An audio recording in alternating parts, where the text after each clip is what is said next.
First of all, now let me give you a little background. There's a guy I talked to, Leroy. Now he knows how to solve the Rubik's Cube, he told me. He gave me a hint. He said the white and the green have got to be on either side in front of you, the green on the right. That's the way he does it. And then go from there, he tells you a little bit more. I could never do the Rubik's Cube, and if I did it, I think I would kill myself. Because I know my life would be going downhill from there. So that's the one thing. But the second thing is he was here. He told me he was shoveling out in the spring. You see, where we come from here, there's a lot of snow. And in the winter, you know, tons come down, it settles on the roof, and it's all of a sudden, in the spring, you might get a pretty large drop of snow, you know, coming off a roof. Plop. Anyway, the neighbor's dog was underneath. He was sitting by the garage in the spring, I guess. And all of a sudden, kaploomy, you know, it was like a ton of snow hit him. And that's where he died. Just like that, he just bloody died right like that. It's lovely. So my buddy Leroy's out shoveling around. He gets down to the bones. He says to the neighbor, I found your dog. He says, listen, well, if you want, you can have the skull. He says, like, I mean, why? So that's the way it is, eh? You're sitting there beside a building and all of a sudden, kaplop, no, you're dead. You know, and that's how our lives are in many ways. We think, oh, well, lucky I'm not a dog like that. But, you know, like the bank, you know, the bank closes up on your mortgage, you know, things like that. That's a kaplapo.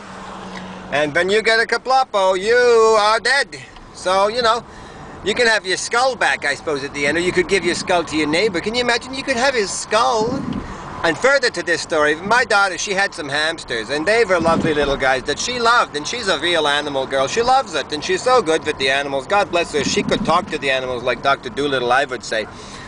But the real part of the story is, of course, these gerbils or hamsters or what have you, they don't live forever, right? So when they die, you've got to bury them. My daughter's done some real royal burials almost, like, you know, Hyra Symphony, we got a dead gerbil here. Anyway, the thing is there was one that we went out to the valley, we put it in there and we covered it up. It was in a Tupperware container kind of thing, like a Basel margarine. That was the casket. And, you know, lo and behold, we put it in there and we buried it a little bit and blah, blah, blah. We come back a year later when the next one's dead and we find the Basel thing open and we kind of see a little paste in the bottom of it, a little paste, and one eye just looking up at you, just as clean as you like, one eyeball. Not a head, no eyelid, nothing, just an eyeball, just looking right at you like, holy smokers.